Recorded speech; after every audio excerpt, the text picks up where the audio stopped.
Cass was the youngest and most beautiful of 5 sisters. Cass was the most beautiful girl in town. One half Indian with a supple and strange body, a snake-like and fiery body with eyes to go with it. Cass was fluid, moving fire. She was like a spirit stuck into a form that would not hold her. Her hair was black and long and silken and whirled about, as did her body. Her spirit was either very high or very low. There was no in-between for Cass. Some said she was crazy. The dull ones said that. The dull ones would never understand Cass. To men, she was simply a sex machine, and they didn't care whether she was crazy or not. And Cass danced and flirted, kissed the men, but except for an instance or two when it came time to make it with Cass, Cass had somehow slipped away, eluded the men. Her sisters accused her of misusing her beauty, of not using her mind enough, but Cass had mind and spirit. She painted, she danced, she sang, she made things of clay. When people were hurt either in the spirit or the flesh, Cass felt a deep grieving for them. Her mind was simply different.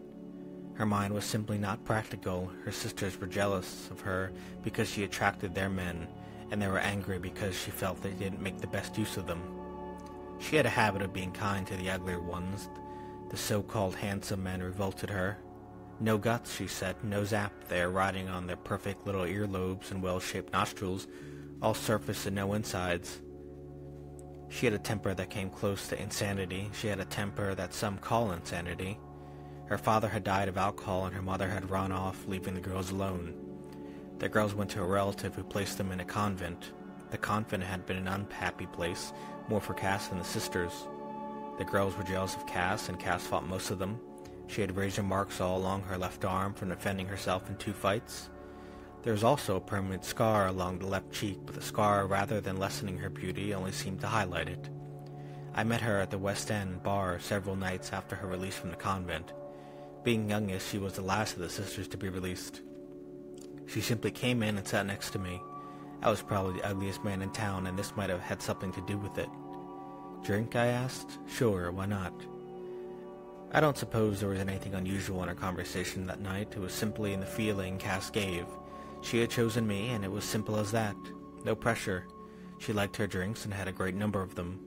She didn't seem quite of age, but they served her anyhow. Perhaps she had forged ID, I don't know. Anyhow, each time she came back from the restroom and sat down next to me, I did feel some pride. She was not only the most beautiful woman in town, but also one of the most beautiful I had ever seen. I placed my arm around her waist and kissed her once. "Do you think I'm pretty?" she asked. "Yes, of course, but there's something else. There's more than your looks. People are always accusing me of being pretty. Do you really think I'm pretty?" "Pretty isn't the word. It hardly does you fair." Cass reached into her handbag. I thought she was reaching for a handkerchief. She came out with a long hat pin. Before I could stop her, she had run this long hat pin through her nose, sideways, just through the nostrils. I felt disgust and horror. She looked at me and laughed. "Now do you think me pretty?" "What do you think now, man?" I pulled the hat pin out and held my handkerchief over the bleeding. Several people, including the bartender, had seen the act. The bartender came down. "Look," he said to Cass, "you act up again and you're out. We don't need your dramatics here." "Oh, fuck you, man," she said. "Better keep her straight," the bartender said to me. "She'll be all right," I said. "It's my nose. I can do what I want with my nose." "No," I said. "It hurts me." "You mean it hurts you when I stick a pin in my nose?" "Yes, it does. I mean it." "All right, I won't do it again. Cheer up." She kissed me, rather grinning through the kiss and holding the handkerchief to her nose. We left for my place at closing time. I had some beer and we sat there talking. It was then that I got the perception of her as a person full of kindness and caring. She gave herself away without knowing it. At the same time, she would leap back into areas of wilderness and incoherence. Skitsy, a beautiful and spiritual skitsy. Perhaps some man, something would ruin her forever. I hoped that it wouldn't be me. We went to bed, and after I turned out the lights, Cass asked me, "When do you want it, now or in the morning?" "In the morning," I said, and turned my back. In the morning, I got up and made a couple of coffees, brought her one in bed. She laughed. "You're the first man who has turned it down at night." "It's okay," I said. "We needn't do it at all." "No, wait, I want to now. Let me freshen up a bit." Cass went into the bathroom. She came out shortly, looking quite wonderful, her long black hair glistening, her eyes and lips glistening, her glistening. She displayed her body calmly as a good thing. She got under the sheet. "Come on, lover man." I got in. She kissed with abandon but without haste. I let my hands run over her body, through her hair. I mounted it. It was hot and tight. I began to stroke slowly, wanting to make it last. Her eyes looked directly into mine. "What's your name?" I asked. "What the hell difference does it make?" she asked. I laughed and went on ahead. Afterward she dressed and I drove her back to the bar, but she was difficult to forget. I wasn't working and I slept until 2 p.m., then got up and read the paper. I was in the bathtub when she came in with a large leaf and elephant ear. "I knew you'd be in the bathtub," she asked, "so I brought you something to cover that thing up, nature boy." And she threw the elephant leaf down on me in the bathtub. "How did you know I'd be in the tub?" "I knew." Almost every day Cass arrived when I was in the tub. The times were different, but she seldom missed, and there was the elephant leaf, and then would make love. 1 or 2 nights she phoned, and I had to bail her out of jail for drunkenness and fighting. "These sons of bitches," she said, "just because they buy you a few drinks they think you can get into your pants. Once you accept a drink, you create your own trouble." I thought they're interested in me, not just my body. I'm interested in you and your body. I doubt, though, that most men can see beyond your body. I left town for 6 months, bummed around, came back. I had never forgotten Cass, but we had some type of argument and I felt like moving anyhow, and when I got back I figured she'd be gone. But I had been sitting in the West End bar for about 30 minutes when she walked in and sat down next to me. "Well, bastard, I see you've come back." I ordered her a drink, then I looked at her. She had on a high-neck dress. I had seen her in one of those, and under each eye driven in were 2 pins with glass heads, and you can see they were the heads of the pins, but the pins were driven back, down into her face. "God damn you. Still trying to destroy your beauty, eh? No, it's a fad, you fool. You're crazy. I've missed you," she said. "Is there anybody else?" "No, there isn't anybody else. Just you. But I'm hustling. It costs $10, but you get it free.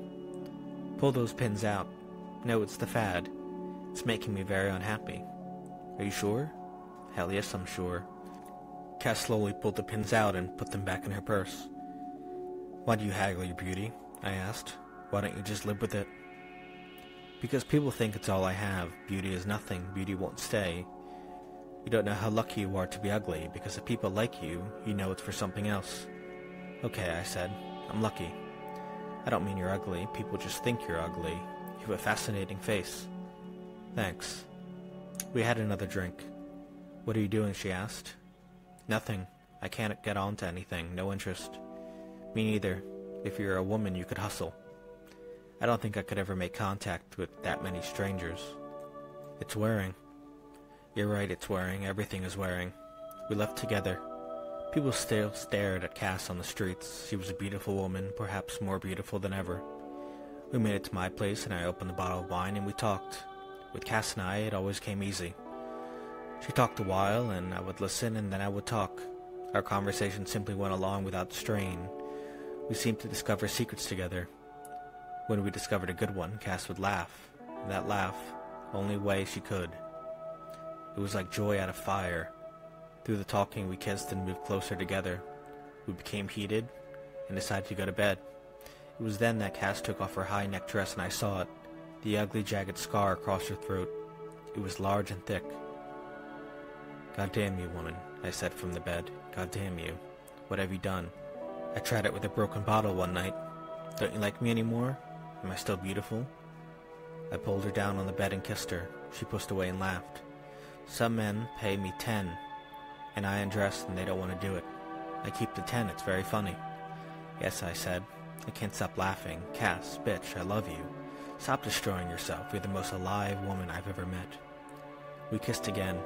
Cass was crying without sound. I could feel the tears. The long black hair lay beside me like a flag of death. We enjoyed amid slow and somber and wonderful love.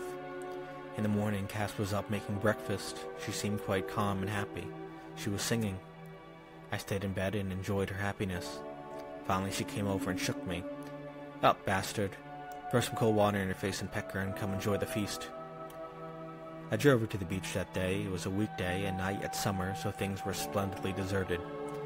Beach bums in rags slept on the lawns above the sand. Others sat on stone benches sharing a lone bottle.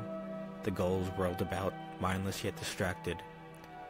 Old ladies in their 70s and 80s sat on the benches and discussed selling real estate, left behind by husbands long ago, killed by the pace and stupidity of survival. For it all, there was peace in the air, and we walked about and stretched on the lawns. It didn't say much. It simply felt good being together. I brought a couple of sandwiches, some chips and drinks, and we sat on the sand eating. Then I held Cass and we slept together about an hour. It was somehow better than lovemaking. There was flowing together, without tension. When we awakened, we drove back to my place and I cooked the dinner. After dinner, I suggested to Cass that we shack together. She waited a long time looking at me. Then she slowly said no. I drove her back to the bar, bought her a drink, and walked out. I found a job as a parker in a factory the next day, and the rest of the week went to working. I was too tired to get about much, but that Friday night I did get to the West End bar. I sat and waited for Cass. Hours went by. After I was fairly drunk, the bartender said to me, "I'm sorry about your girlfriend." "What is it?" I asked. "I'm sorry, didn't you know?" "No." "Suicide. She was buried yesterday." "Buried?" I asked. "It seems as though she would walk through the doorway at any moment. How could she be gone?" "Her sisters buried her." "A suicide? Mind telling me how?" "She cut her throat." "I see." "Give me another drink." I drank until closing time. Cass was the most beautiful of 5 sisters, the most beautiful in town. I managed to drive to my place and I kept thinking, I should have insisted she stay with me instead of accepting that no. Everything about her had indicated that she had cared. I simply had been too offhand about it, lazy, too unconcerned. I deserved my death and hers. I was a dog. No, why blame the dogs? I got up and found a bottle of wine and drank from it heavily. Cass, the most beautiful girl in town, was dead at 20. Outside, somebody honked their automobile horn. They were very loud and persistent. I set the bottle down and screamed out, "God damn you, son of a bitch, shut up." The night kept coming, and there was nothing I could do.